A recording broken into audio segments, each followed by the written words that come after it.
So how is it that we can best hope to know ourselves as individuals?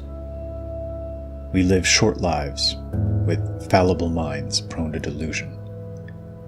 It's so easy to deceive ourselves with regards to our true nature. We can come to identify ourselves with the things we possess, or ephemeral beliefs we hold, or arbitrary lines drawn on a map, or our man-made political or cultural labels. At the end of the day, none of this is deeply real, because none of it is innate, coming from the inside out. The blood flowing through our veins is real. The genetic code that informs every cell in our body how to best express itself is something we inherit, something within us. When seeking to understand oneself, looking back at one's life can be informative. But this is a short period of time, replete with personal errors and missteps, and even more importantly, liable to be misunderstood or misinterpreted. But what if we'd lived 1,000 lives before, in slightly different manifestations and projections, amidst countless environments and conditions across the span of time? This is the power of history. The blood that flows through your veins has lived before, countless times before. An understanding of our roots helps inform us of who we are and how to best be and grow. Cut off from this understanding, we can't help but live in confusion and anxiety. It's a state of true ignorance. There's nothing more informative than an accurate picture of history. It's not only a record of our own personal journey, but of the intersection and intertwining of all journeys in a multitude of unique circumstances. Obtaining a totality of perfect context here, if such a thing were possible, would lead to an unprecedented level of understanding of ourselves and our reality. Historical context is crucial, and without it, we're very much unmoored beings. We live in the age of the atomized individual, an age in which we're taught that we're all blank slates and fresh starts, entirely shaped by our environmental impulses. And it's true that your every external impulse does shape the expression of the true you within, but at our deepest levels, the blood flowing through our veins and the genes we were gifted with still remain the central pillar around which all else rotates. The pillar that contains all possible expressions within it. Understanding this central pillar is profoundly important. I've begun this video series to help counteract what I see as an attempt at obfuscating, mischaracterizing, or destroying our understanding of our collective central pillar. The subversion of our conception of history and of our historical roots. What scant history we're now taught is often dull and lifeless, a recitation of dry facts and figures by professors who feel no connection to the subject matter. A tedious sermon, often delivered in a nasal monotone. But it's more than just poorly delivered. It's often wildly dishonest, misinformative, robbing us of that power that comes from true understanding. One can't properly orient and direct their future unless they understand their past. And a true understanding isn't communicated by the clinical and detached memorization of trivia and pointless details, but in the deeper understanding and feeling the collective experiences of their ancestors.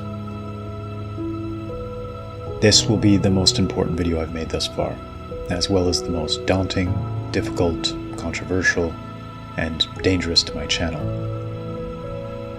I've long asked myself the question, how should one best act when they come to know important truths against which the majority of the population has been deeply prejudiced, programmed to not only reject, but to misunderstand the intent behind their voicing? We're now in such dire straits that the best path forward is clear. Regardless of the cost of doing so, these truths must be told.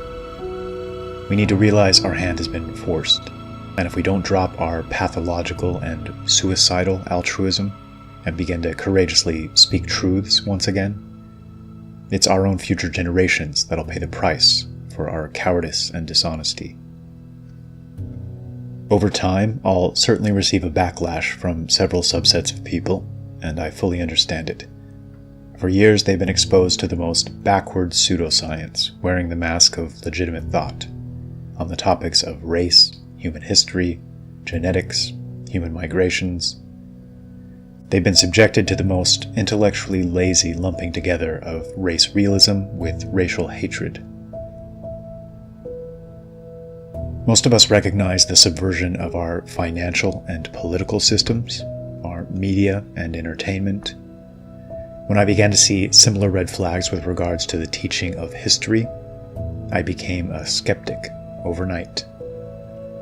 I should clarify, I became a true skeptic in the proper definition of the word, which meant I became the polar opposite of those who call themselves skeptics today, the type who've never met a conventional narrative pushed by the status quo that they didn't unthinkingly embrace and seek to defend with dogmatic fervor.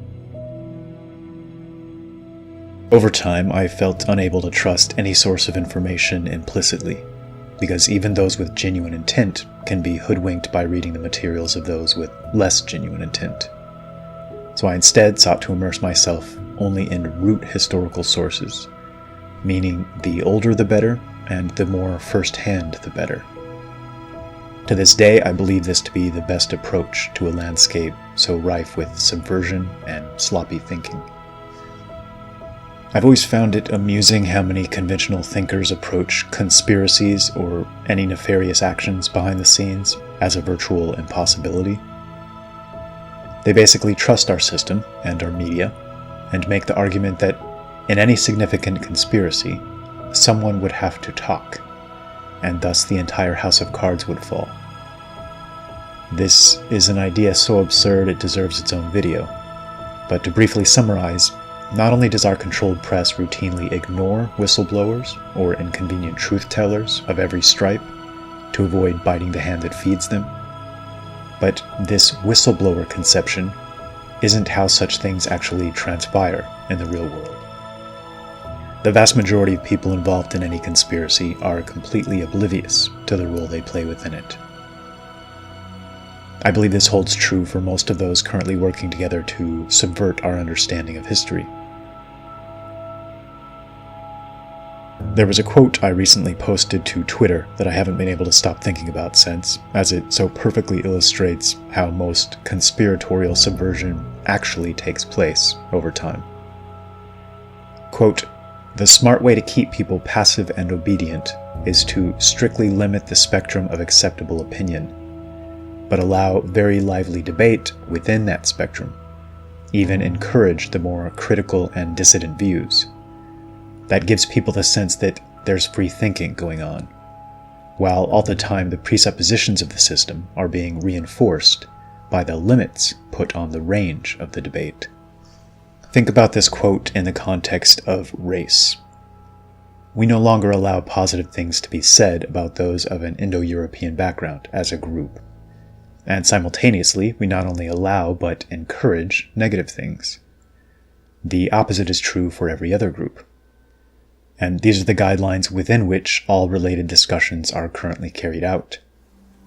The same holds true for all relevant publications, and even all research and analysis, because these are all, at the end of the day, controlled by money. If we start out with the foundational premise that there are no differences between peoples in any innate ability or skill set, this means any piece of the historical record that seems to highlight these differences must be misinformed or a product of racism, and must be reinterpreted accordingly to allow for a more just and equitable narrative. Additionally, those best suited to this new religion and its morality, meaning those most, quote, anti-racist, end quote, in their outlook, will most swiftly rise through the ranks in their respective fields into positions of ever greater influence and reach. In other words, no vast conspiracy was needed to completely toss out everything we knew about race and history prior to World War II, and replace it with a speculative hodgepodge of nonsense This happened organically, as useful idiots and willing tools pursued their own best interests. If you want a promotion, regurgitate Jared Diamond's offensively stupid ideas. If you'd like to be fired, ally yourself with a consensus opinion of practically every major thinker prior to 1945. So which is more likely?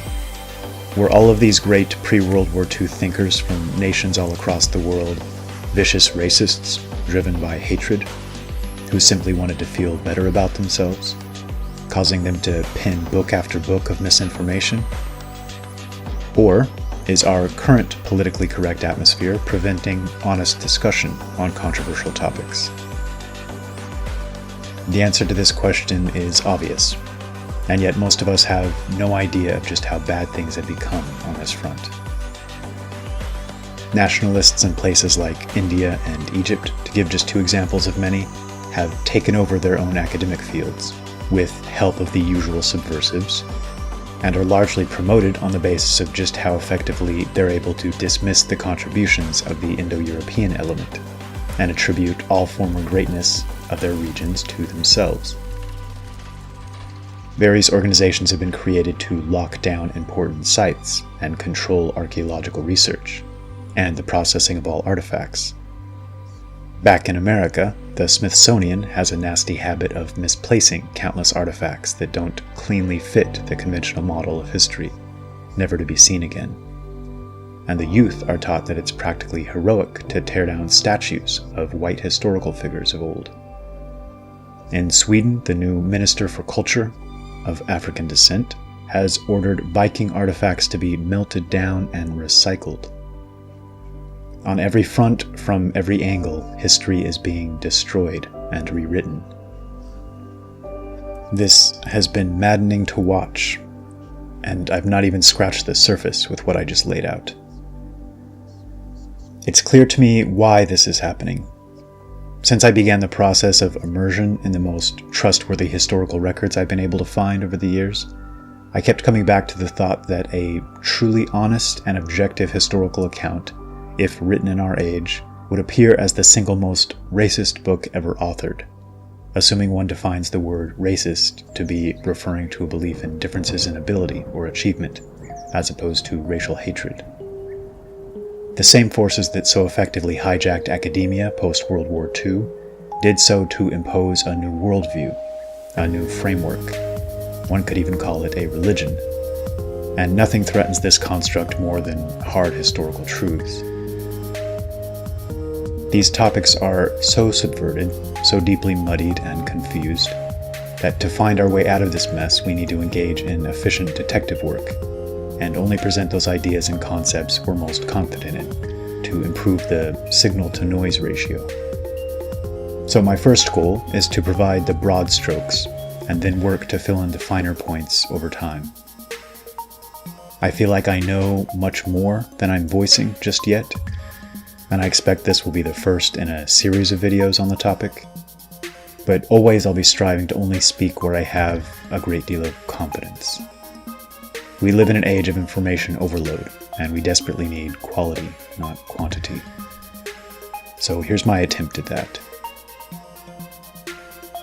Those currently dominating the historical narrative are isolationist, as opposed to diffusionist in their perspective, meaning they believe most nations and cultures, especially those separated by large bodies of water, to have been incapable of contact and interchange with one another. This foundational premise has helped to sabotage our understanding of our past, and is provably false. We find traces of tobacco and cocaine and cannabis in the fair-haired mummies of the pharaohs and Scythians, materials that would have been impossible to come by without overseas connections. We find similar architecture in these supposedly completely disconnected civilizations, such as pyramids and mound graves. We find numerous stories, especially in South America, of bearded and fair-skinned men coming across the water to bestow knowledge and civilizational gifts. And we find the swastika everywhere, a symbol sacred to the Indo-Europeans and used more prominently than any other, It's now fallen victim to our politically correct rewrite of world history, and like so many similar things, can't be discussed with intellectual honesty any longer. Earliest depictions stretch back to at least 4000 BC, and seem to be a hallmark of a relatively singular people and culture, with traces left on every continent, as a testament to their reach. This isolationist perspective was one of the forks in the road where our understanding of the past started to go so far astray. It's difficult to overstate just how interconnected history indicates that nations and empires actually were. From the dawn of the historical record in approximately 3000 BC onward. Viewing Egypt and Sumer and ancient India and Greece and Persia as completely unique and separate entities, supposedly emerging completely independently, with virtually no genetic or cultural or trade connections, has caused us to build our picture of history on a foundation of sand, destined to never quite add up or make sense.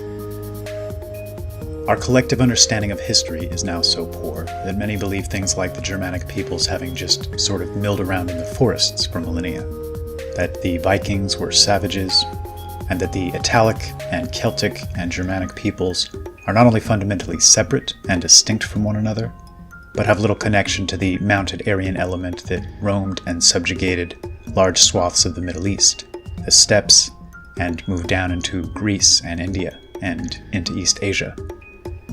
These were all actions of a single larger family, and we fail to recognize this at our own peril, becoming prey to divide and conquer nonsense, costly infighting between brothers and cousins. Thor Heyerdahl is an example of a man who refused to do anything but follow the evidence wherever it led, undaunted by those critics taught to search only for evidence supporting conventional theories. I think that from personal experience, and I have a good deal of experience when it comes to traveling on the ocean with primitive craft, we do a tremendous error by closing our eyes to the fact that there is no distance from Africa to America, no distance from America to Polynesia, if you travel the correct way. And in the Indian Ocean, you can travel one way half the year, the other way the other half the year. So there too, from the time man had a boat that would float, the ocean is a convener and not an ice field. Exactly. Well, I often point that out in my books. Oceans are highways, not barriers to travel. Right. And the easiest way to get from one continent to another is not to walk, all over the place, but just to go on. The barriers are the deserts and the jungles and the mountains. And the hostile tribes who are going to attack you. Exactly. The credentialed, quote, experts, end quote, in the field continued to insist travel across large bodies of water before relatively recent times was an impossibility, despite the massive evidence indicating otherwise. Being the epitome of a courageous Norseman, he finally grew tired of the armchair speculators claiming a crossing from South Africa to Polynesia couldn't be done, and with 5 fellow Norsemen as crew, they simply built a raft using indigenous materials and methods of the ancient era, and set off. The expedition's secretary, Gerd Wold, was given a bouquet of sunflowers as a reminder that Kon-Tiki was the name of the sun god in the ancient Inca legends. According to Peruvian tradition, a nation with a white king was said to have ruled the land before the Incas took over. His head is hewn in prehistoric stone statues high up in the Andes. One of these provided a model for the head on our sail. The last we hear of Kon-Tiki in these ancient legends is that he was banished from Peru and disappeared with his people across the Pacific. In the Polynesian islands too, people speak of the great Tiki, who brought their ancestors to the islands. We were now going to follow in his footsteps. On April the 28th, 1947, the Pelicans, for the first time for hundreds of years, were startled at the sight of a balsa raft heading for the open sea. And 101 days later, arrived at their destination, safe and sound, having crossed an entire ocean. We also have evidence of tobacco and cocaine in the red and blonde-haired mummies of the pharaohs discovered over recent decades, materials that wouldn't have been available without long-distance trade networks. Though status quo academics circled the wagons and loudly proclaimed the tests to be mistakes or outright frauds, and after completely destroying the career of the poor woman who made the initial discoveries, the results have since been confirmed and reconfirmed. In North America, there were countless stories of American colonists unearthing bodies of a Caucasoid skull shape, many extremely tall, and several having natural red hair remaining intact. Despite hundreds of pictures, journal entries, and newspaper articles, little evidence exists today, as the vast majority of these finds were shipped to the Smithsonian, who managed to, quote, misplace or lose track of them. In South America, we have the cloud people of the Chachapoyas culture, as well as the Paracas skull finds, both of which show fair hair of a thinner type than the Native Americans, and an obviously Caucasoid skull shape. In fact, the Paracas skulls have since become famous everywhere but academic circles, who avoid them like the plague, due to their elongated shape. Conventional academics attempted to claim this was a result of head binding, which seems to be their go-to excuse in such cases. But this is obviously false. Not only do they lack what's called a parietal suture, and have a much bigger foramen magnum than traditional skulls, but binding can only alter the shape of a skull. It can't increase the size and internal volume, not to mention it leaves several telltale signs. Genetic testing also has linked them to haplogroups found in Europe today.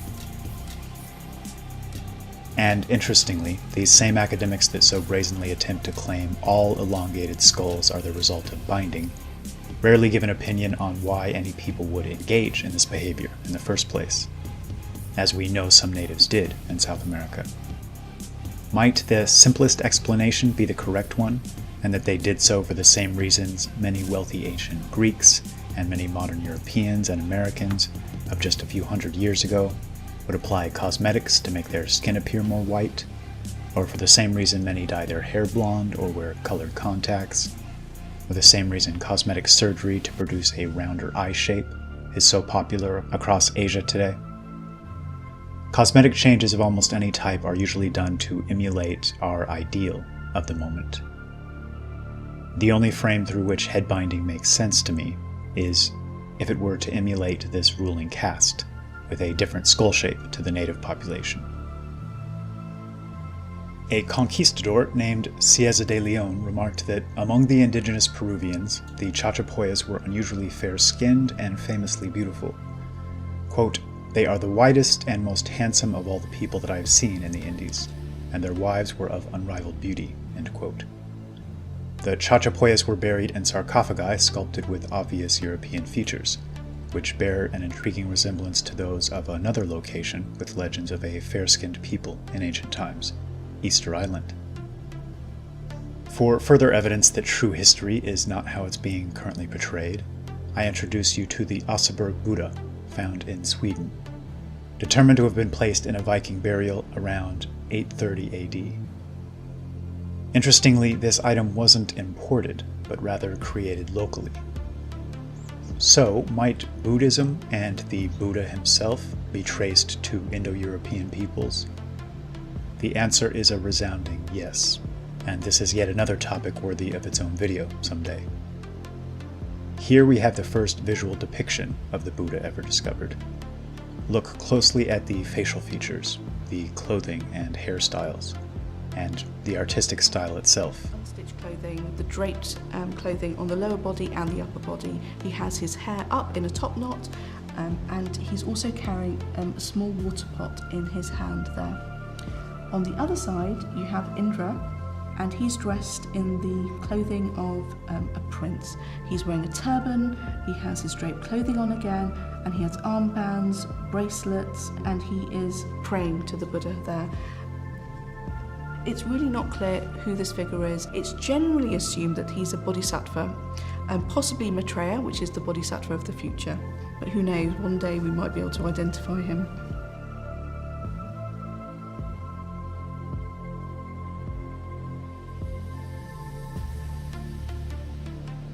to quote one of my favorite creators in our community, very Indo-European. The Buddha was from the Shakya clan, also called the Sakya or Sakai, which most intellectually honest scholars tie to the linguistic root from which Scythian and ultimately Saxon is derived. Even before the time of the Buddha, an Indo-European people we now call the Tocharians had pushed all the way to China, at minimum, leaving traces and mummified remains in the Tarim Basin, among other locations, which China doesn't allow outsiders to explore, just as they deny the existence of what seems to be ancient pyramidal structures, and have planted trees over them in attempts to hide their outlines. These mummies were found with tartan print clothing, similar to the type you might find in Scotland. A specialist in ancient DNA, Victor Mayer, states, quote, "The new finds are also forcing a re-examination of the old Chinese books that describe historical or legendary figures of great height, with deep-set blue or green eyes, long noses, full beards, and red or blonde hair. Scholars have traditionally scoffed at these accounts, but it now seems they may be accurate." End quote. Genghis Khan and his successor sons were also spoken of as having red hair and blue or gray eyes. According to the Persian historian Abul Ghazi, the tribal clan to which Temujin belonged were known as the Borchakon, or the gray-eyed men. There's growing evidence that an Indo-European element may have even pushed into Japan and the Koreas, inspiring Bushido culture. This subsumed genetic remnant may explain the differences in facial features between the classes that still exist in these nations today, including the increased prevalence of thick beards, narrow-bridged noses, and fairer skin amongst the daimyo class in Japan. The Aryan invaders that swept into India in earnest in approximately 1500 to 1700 BC and established that hallmark Indo-European tradition of the caste system worshipped Indra as their highest god, whom historians long thought to be equivalent to the Norse Thor.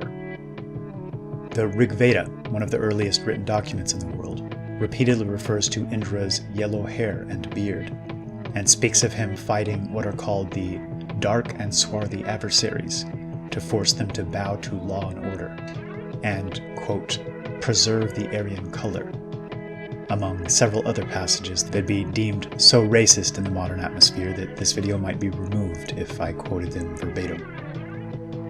As India began its decline, the Bhagavad Gita was penned, stating, "Out of the corruption of women proceeds the confusion of castes. Out of the confusion of castes proceeds the loss of memory. Out of the loss of memory proceeds the loss of understanding. And out of this, all evil." King Darius, of the Achaemenid ruling family in Persia, went out of his way to claim to be an Aryan of the Aryan race.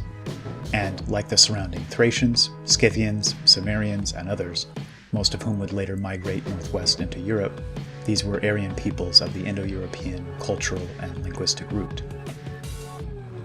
So where was the home base of this lineage, is the all-important question asked by so many over the past several decades. I do have some theories on this front, theories I hope to share as soon as I'm able to be more definitive. But I'd like to share an equally important theory, a key or meta-level understanding that causes so much of history to begin to make sense. Two related truths I've encountered time and time again in my research. The first is that there seems to be an obvious tradition in Indo-European cultures of sending off the fittest portion of the surplus population to settle or conquer new lands, as hinted at in the opening stanzas of Kipling's White Man's Burden. I believe it's exactly this tradition, which seems to be a mainstay of nearly all Western peoples throughout recorded history, which has caused the radiating outwards of the linguistic, cultural, and genetic element to the furthest lands and shores. They often brought horses, chariots, swastikas or sun wheels, the caste system, and similar religious pantheons and cultural traditions in their wake. In every case, they seem to have formed the ruling or governing class.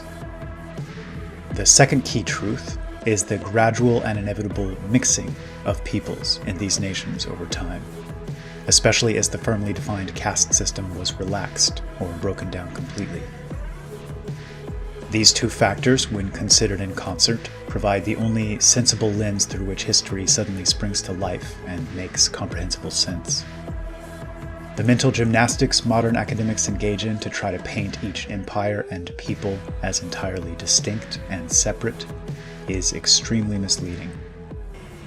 Well, it seems that most scientists, it's like the status quo, and nobody wants to rewrite the history books. You know what I mean? And the way they are taught by their professors, this lineage, it's difficult for them to somehow change and embrace new theories. There is one great problem with modern science, which seems to be diminishing, but it has ruled the civilized world for half a century. And that is that they discard all evidence one by one, as long as there is no solid proof, one by one. And in that way, they are very often, I think, throwing the baby out with the water, instead of considering the possibility that when you have these many evidences, is it possible that it is a coincidence or is it not? I've long followed several alternative historians and researchers and archaeologists, such as Graham Hancock or Brian Forrester, for example, and many do great work. But failing to grasp the extent of the subversion of academia causes them to try hard to force-fit their discoveries into flawed models of the past. And it's important to mention the point of this video isn't to proclaim the greatness of Indo-European peoples or illustrate their history of achievement. And it's certainly not to put down other groups or insult them or cause them to feel inferior. The goal here is to attempt to piece together an accurate and honest portrait of history in an age in which misinformation is completely subverting and rewriting the record. Because this truth matters, and I happen to believe it matters immensely, more so now than ever, and it's difficult to imagine a greater crime than the wholesale rewriting of history. And I want to leave you all with this, and I hope you take it to heart, as it's difficult to overemphasize its importance. Authoring an honest and accurate history is now a responsibility that falls squarely on our shoulders. And please understand what I'm saying here. This really is on us. Modern science and academia filters all historical understanding through a prism of political correctness, stemming from this new cult of diversity and tolerance and globalism, which virtually every last one of them now belong to. And those that don't, well, they're dominated or marginalized by those that do. Moneyed interests finance every archaeological dig, genetic study, every major analysis and research paper on relevant topics. The universities that give grant money for such things only do so when and where the conclusions fit into our present cultural whims. This precludes even the possibility of honest historical research and discussion. As we speak, historical truth is being buried and obfuscated, mischaracterized and misrepresented. Here is the large Buddha. The large Buddha is 175 feet high, probably the biggest in all of the world, and here's what remains of it. The face was cut away many centuries ago when the Muslims took over this area, but there are Huddle and David at the bottom there to give you an idea of size, and you're looking up 175 feet. And above its head, above the head of this statue, we could see very unusual paintings. We were told it might be possible to go up there and see the paintings at close range. We see the red beard and red hair. It's a shame that these figures have all been defaced by people of other faiths at some time in the past. But it's still, it's very easy to see what they looked like, and we can tell who they were. He's got the red beard, red hair, parted in the middle. The statues that you've seen, the caves themselves, are 1,500 or more years old. And this is a secret way to get to the top of the Buddha that they only recently discovered. The regular way to go up there was long since destroyed, but they're able to get in sort of a back way. Well, we climbed down again, all the way down this way, and had one last look at that magnificent big Buddha, 175 feet high, carved in these cliffs 1,500 years ago. And a great deal of it is being literally disappeared, as artifacts challenging the worldview they seek to impose on us all are either mysteriously misplaced or are destroyed. For those with time and interest, I'm asking you to join the fight here. Explore, research, seek to put the pieces together. I believe our time window is closing, and that time is of the essence. Technology is a double-edged sword here, and can allow for the more efficient uncovering and understanding of our past, or the more efficient burying and obfuscating. Countless websites and videos I'd saved in my notes through these years on these topics are no longer accessible. Several of the most important older books on these topics are now out of print and can cost several $100s on Amazon. The past is disappearing, and the quote, history, end quote, they're offering up in its place is largely an invention out of whole cloth. It's fraudulent, and aggressively so. Again, history is informative on the deepest levels.